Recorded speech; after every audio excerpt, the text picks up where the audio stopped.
Perkenalkan, nama saya Sylvi Fitriani, saya dari kelompok 6. Di sini saya akan mempresentasikan Super Kurikulum 2013 dan saya akan menjelaskan bagian saya, yaitu beban belajar dan standar kompetensi. Langsung saja, di sini ada beban belajar. Yang dimaksud beban belajar dalam kurikulum itu struktur kurikulum SMA atau MA ada penambahan jam pelajaran per minggu sebesar 4-6 jam, sehingga untuk kelas 10 bertambah dari 38 jam menjadi 42 jam belajar, dan untuk kelas 11-12 bertambah 38 jam menjadi 44 jam belajar, sedangkan lama belajar untuk setiap jam belajar adalah 45 menit. Jadi di sini perbedaan antara kurikulum 2013 dan KTSP, yaitu beban belajar di setiap tingkatan dari mulai kelas 10 yang awalnya 38 jam menjadi 42 jam penambahan beban belajarnya. Kemudian untuk yang kelas 11 dan kelas 12 itu juga bertambah jam dari 30 jam ke 44 jam belajar, tapi dalam seminggu keseluruhannya dari mulai kelas 10, 11, dan 12 itu totalnya 45 menit per mata pelajaran. Di sini ada beban belajar SMA dan kurikulum 2013. Ini uraiannya. Beban belajar 1 minggu untuk kelas 10 42 jam, kemudian untuk kelas 11 44 jam, kelas 12 44 jam. Beban belajar dalam 1 semester atau 6 bulan itu 18 minggu kelas 10 dan kelas 11-nya 18 minggu. Beban belajar semester ganjil untuk kelas 12 18 minggu, beban belajar semester genap 14 minggu. Keterangannya itu beban belajar dihitung minimal. Kemudian untuk SMA atau MA, penyelenggaraan sistem kredit atau SKS diatur dalam pedoman SKS. Next yaitu standar kompetensi. Standar kompetensi atau standar kelulusan siswa SMA atau MA.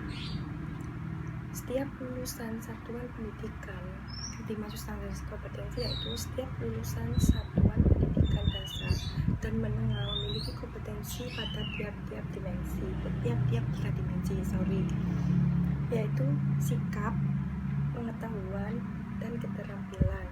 Lulusan SMA atau MA atau SMALB atau paket C memiliki kompetensi sebagai berikut.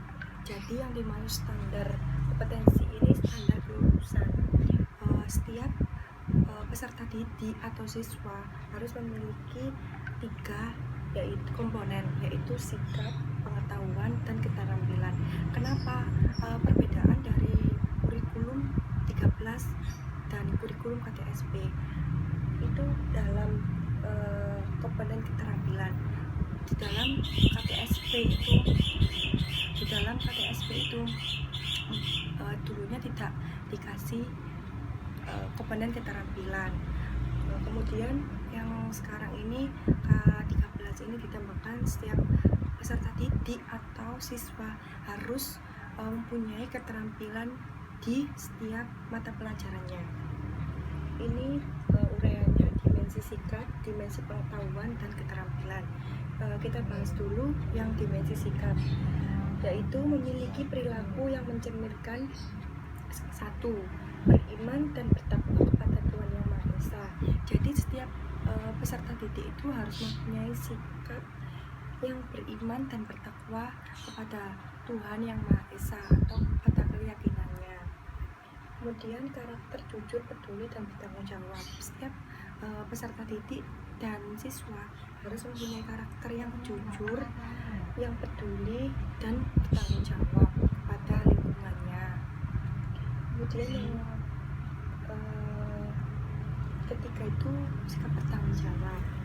Yang keempat itu belajar sejati sepanjang hayat. Yang dimaksud belajar sejati sepanjang hayat ini setia, penuh ikhlas, tidak merasa kayak malas-malasan atau apa gitu.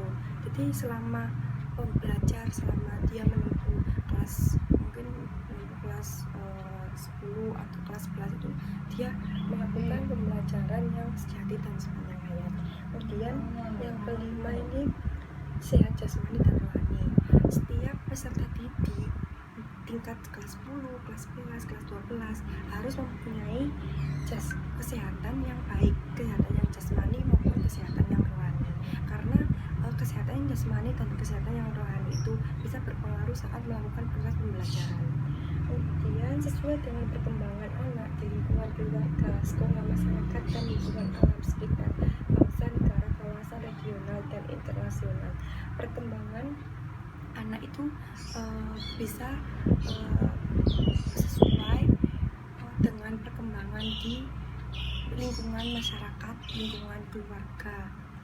Kemudian lanjut ke dimensi pengetahuan. Memiliki pengetahuan faktual, konsepsional, prosedural, dan metakognitif pada tingkat teknis, spesifik, detail, dan kompleks, berkenal dengan 5 komponen, yaitu ilmu pengetahuan, teknologi, seni, budaya, dan humaniora atau kemanusiaan.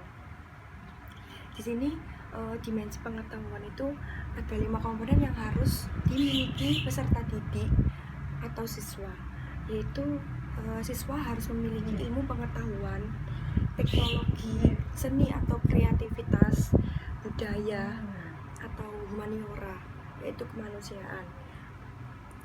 Uraiannya itu mampu mengaitkan pengetahuan di atas dalam konteks diri sendiri, keluarga, sekolah, masyarakat, lingkungan, alam sekitar, bangsa, negara, serta kawasan regional dan internasional.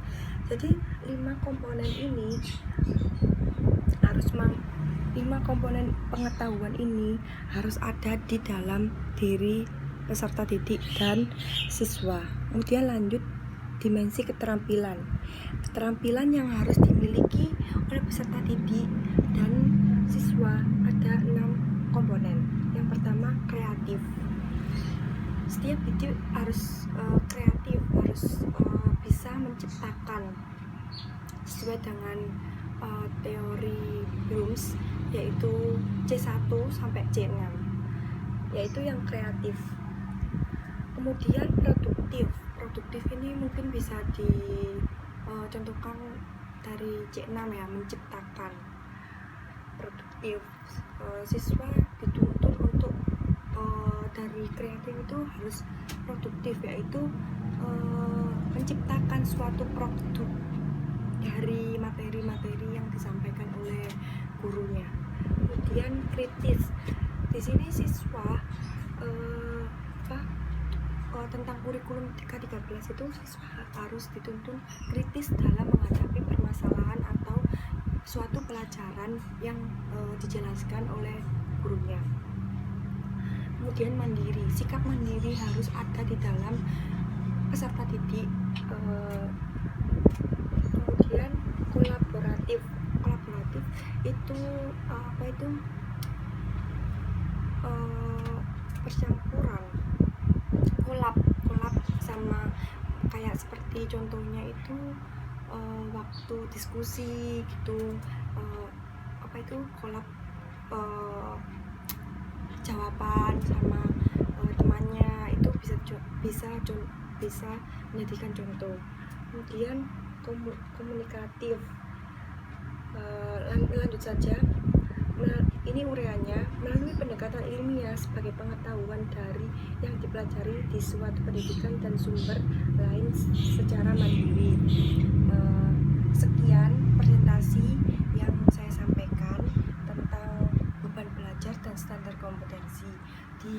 Jadi kesimpulannya itu, di dalam K13 ini beban belajar kelas 10, kelas 11, kelas 12 itu bertambah. yang seperti yang saya jelaskan seperti tadi. Kemudian standar kompetensi atau tingkatan kelulusan. Ada beberapa tingkatan, ada beberapa komponen yang harus dimiliki oleh peserta didik. Sekian, terima kasih. Wassalamualaikum warahmatullahi wabarakatuh.